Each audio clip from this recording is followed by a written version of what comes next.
दोस्तों, income tax का एक बहुत ही इम्पॉर्टेंट ऑर्डर हम इस वीडियो में डिस्कस करेंगे। टैक्स ऑडिट को लेकर एक इम्पॉर्टेंट रिलीफ इस ऑर्डर के अंदर दिया गया है।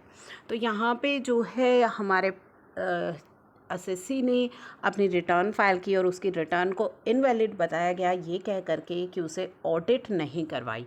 ठीक है, तो आप मुझे बताइएगा कि क्या ये सही है या नहीं।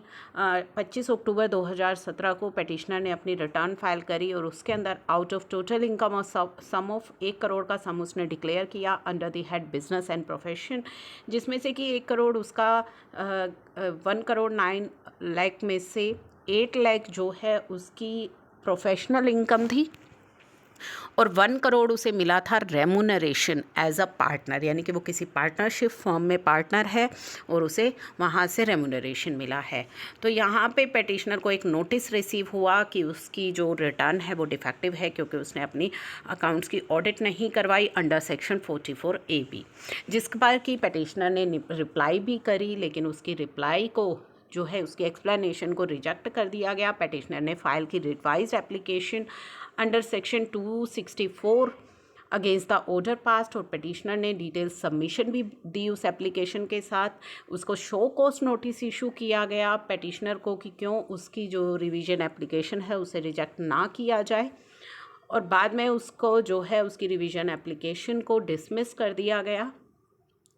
अब यहाँ पे इन दिस ऑर्डर जो है 44AB, एक बार जान लीजिए 44AB कहता है कि हर व्यक्ति जो कि बिजनेस एंड प्रोफेशन कर रहा है और प्रोफेशन के केस में अगर उसकी ग्रॉस रिसीव 50 लाख रुपीज़ से ज़्यादा है इन एनी प्रीवियस ईयर तो उसे ऑडिट करवाना मैंडेटरी होता है।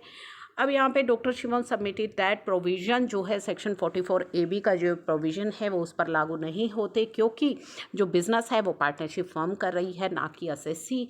और पार्टनरशिप फर्म में पार्टनर होने के नाते जो है ये नहीं माना जा सकता कि बिजनेस पार्टनर ने किया है। पार्टनर रेमुनरेशन को टोटल सेल, टर्नओवर या ग्रॉस रिसिप्ट नहीं कह सकते।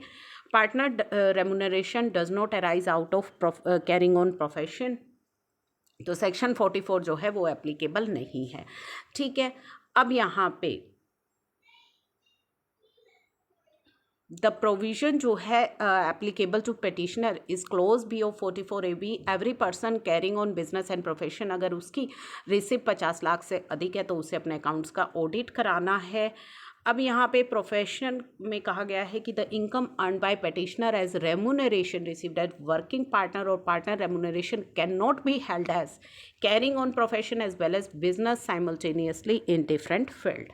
तो अब ये चीज़ आप बताइए कि क्या ये सही है कि उसका जो रेमुनरेशन है उसे भी उसके प्रोफेशन का, बिजनेस का हिस्सा मान करके और जो है इंक्लूड करना चाहिए उसकी प्रोफेशनल इनकम में। अब यहाँ पे एक चीज़ और क्लियर की गई है कि none of the clause under section 44AB का कोई भी क्लोज ऐसी सिचुएशन नहीं बता रहा है जहाँ पे SSC is carrying on both the profession as well as business. अब यहाँ एक इम्पॉर्टेंट केस का जिक्र भी किया गया है। कौन से इम्पॉर्टेंट केस का जिक्र किया गया है? उस दूसरे केस में भी एसएससी ने अपनी रिटर्न फाइल की थी और सेक्शन 44AD के तहत एसएससी ने अप्लाई की थी presumptive rate of tax at 8% and returned rupees 4,68,240 as income from remuneration and interest received from partnership firm, यानी कि 8% प्रिजम्पटिव टैक्सेशन स्कीम का बेनिफिट लिया और 8% जो है अपनी इनकम दिखाई। वहाँ पे एओ ने एसएससी की इस चीज़ को एग्री नहीं किया एंड ओपाइंड दैट 44AD जो है वो केवल एलिजिबल बिजनेस के लिए ही आप ऑप्ट कर सकते हैं। एसएससी कोई भी बिजनेस इंडिपेंडेंटली नहीं कर रहा है, वह केवल पार्टनरशिप फॉर्म में एक पार्टनर है। ये एक दूसरे केस में इस तरह के ओपिनियन जो है वो दिए गए। AO further had that SSC does not have, SSC की कोई भी टर्नओवर या रिसिप्ट नहीं है on account of remuneration and interest from the firm can not be constitute as gross receipt mentioned in section 44AD। उसका remuneration और interest को हम उसकी ग्रोस रिसिप्ट नहीं मान सकते अंडर सेक्शन 44AD। उसको एसएससी ने इनकम टैक्स अपील में भी चैलेंज किया, who rejected the appeal and later before ITAT which also rejected the SSC challenge to finding of एव। तो सभी जगह जो है इस चीज़ को माना गया before the high court revenue submitted assessee is not doing any business but the firm was carrying on business in which assessee is partner। तो हाई कोर्ट में भी यही चीज़ें बोली गई कि assessee बिजनेस नहीं कर रहा है, वो फर्म बिजनेस कर रही है जिसमें कि assessee पार्टनर है।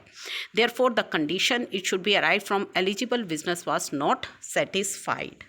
तो एलिजिबल बिजनेस की जो कंडीशन है वो सबमिट नहीं हो रही है, सेटिस्फाई नहीं हो रही है।